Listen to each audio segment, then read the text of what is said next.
Can we talk about Taiwan and China for just a second? I want to move on to that because you did spend so much time there, and you were so, you were a big hand in the development of the Taiwan Relations Act. So right now, I wanted to talk a bit about Ukraine and Mike Johnson, but let's forget about that. Let's just move on with the little time we have left and talk about China. The latest rumblings, and I'm hearing this from my friends in the military. I'm hearing military friends say, I want to get out because I fear we're gearing up for war against China. That is what the military readiness seems to be aimed at. There's a lot of chatter about China. I have a hard time believing it. Even if China were to, for one, how do you think China would take back Taiwan? Would they do it militarily? What is China going to Well, do? if there is any path, credible path to a peaceful settlement with people in Taiwan, the Chinese on the mainland will pursue it. They don't want war. Their whole policy ever since we normalized relations with them in 1979 has been a peaceful settlement of this issue.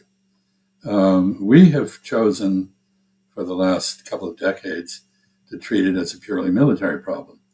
It's not a purely military problem. It's a political, diplomatic problem with military aspects. And everything we've done has increased the weight of the military factor in this. There are now no talks whatsoever of consequence between Taipei and Beijing. We are not even talking to the Chinese.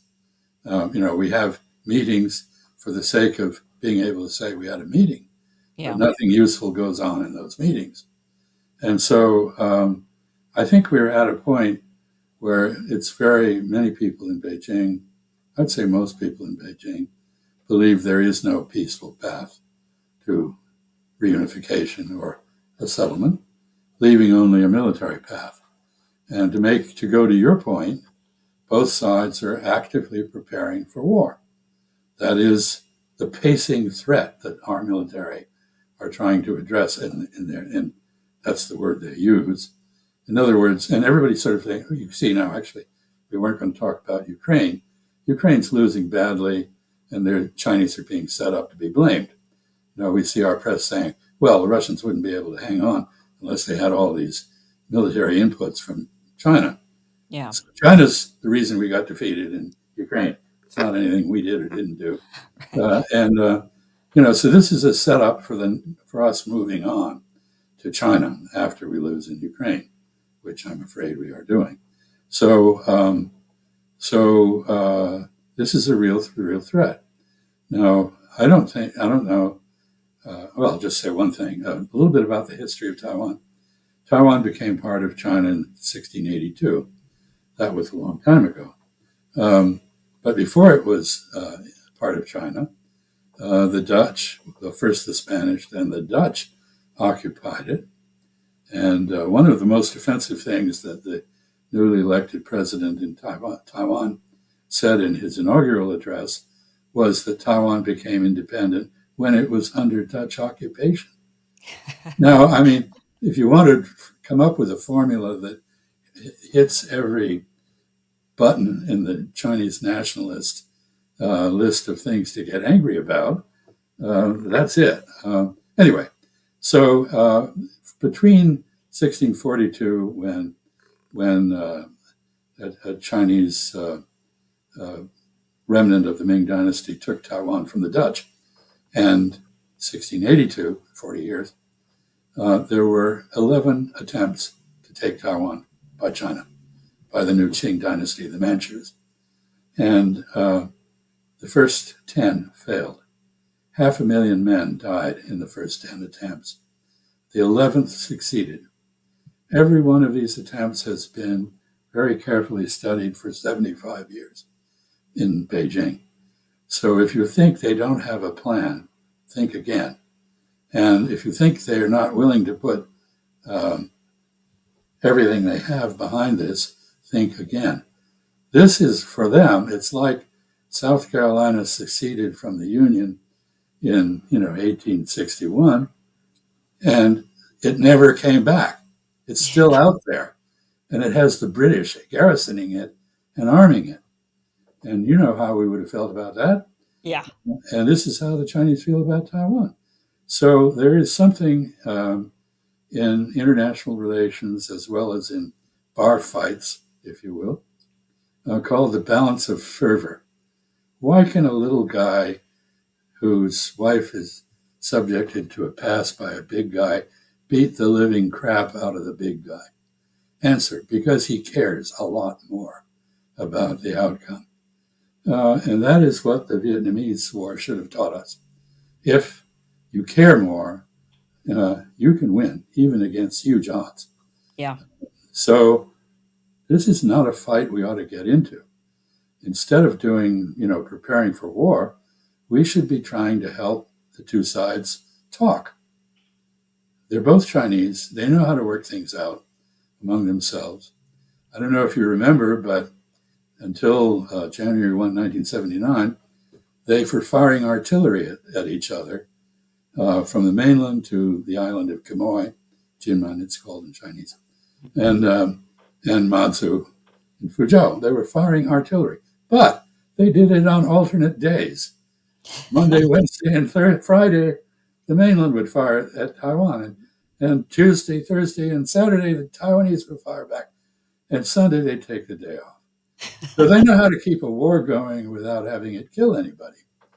And we should give them a chance to re-explore that level of ingenuity.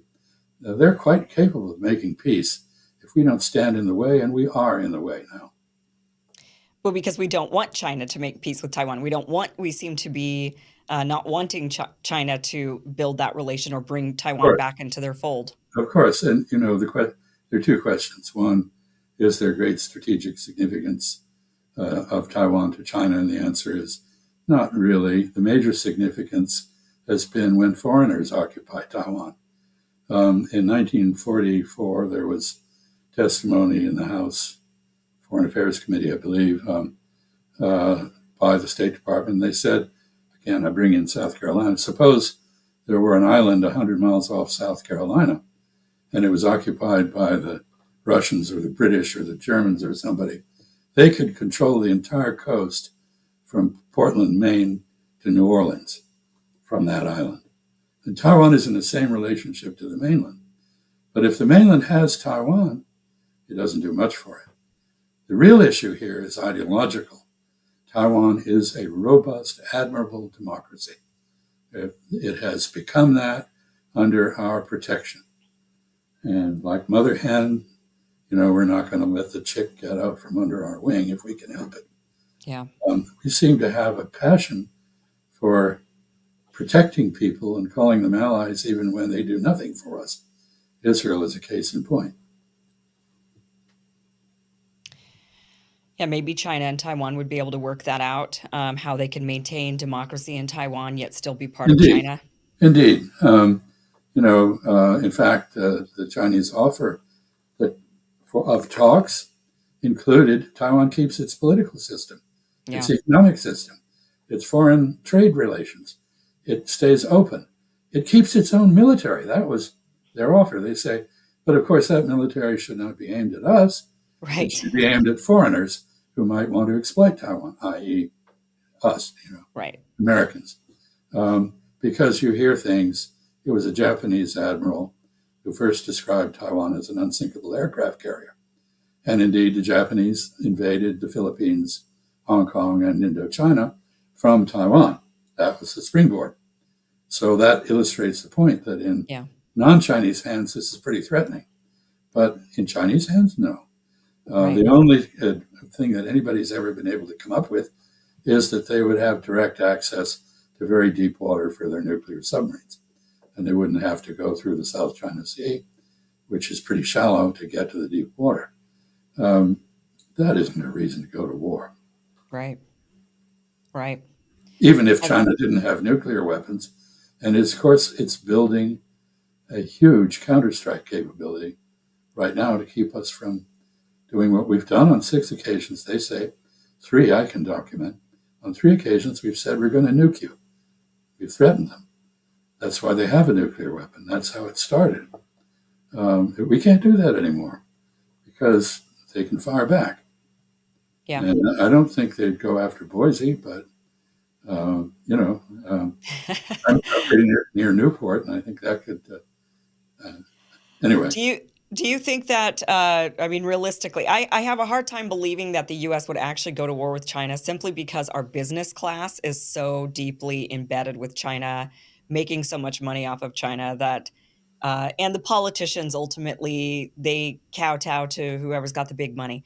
So, in my opinion, the business class would intervene and say, we don't want war with China. This is well, going to kill American I think businesses. I think that's their attitude.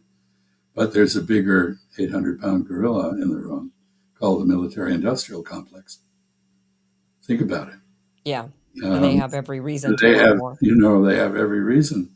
Well, they don't really want a war, but they want to pretend that we should be ready for a war, Yeah. and we should buy all sorts of fancy weapons that it turns out in Ukraine don't work very well.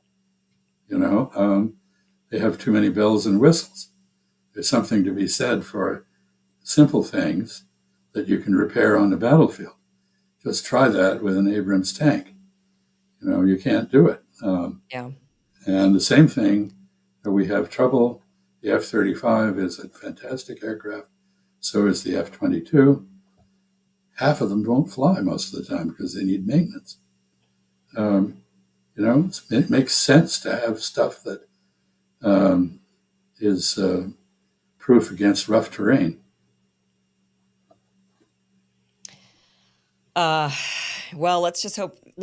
I suppose. I mean, I hate that our tax dollars continues to go towards all these weapons, but I would much rather it be this sort of, oh, we might go to war, and so we constantly have to be prepared for war than actually going to war. I would prefer that we don't Maybe we cross should the line. maybe we should spend some time trying to make war less likely.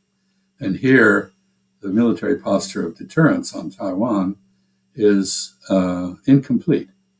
You don't deter anyone unless you also reassure them that if they don't do what you don't want them to do, they will benefit from that. Yeah. What is the reassurance that we're offering China? We offer them nothing. We say, if you attack, we're going to counterattack, most likely. We don't have a firm commitment on that. Right. But if you don't attack, we're just going to sit back and continue to run 3 or 4 patrols on your coast every day. Yeah. Yeah. I don't think Not China's clever, going to put not up with it for clever. too much longer. Yeah. This has been such a fascinating conversation. I really appreciate it. I mean, you know so much, and you've been doing this for so long around the world. You've just got to be pulling your hair out when you're watching the news. I mean, I can't even imagine, with all the knowledge and the experience you have, what it feels like to sit there and watch these idiots run the government and seemingly just putting us right in the crosshairs of another world war. It feels.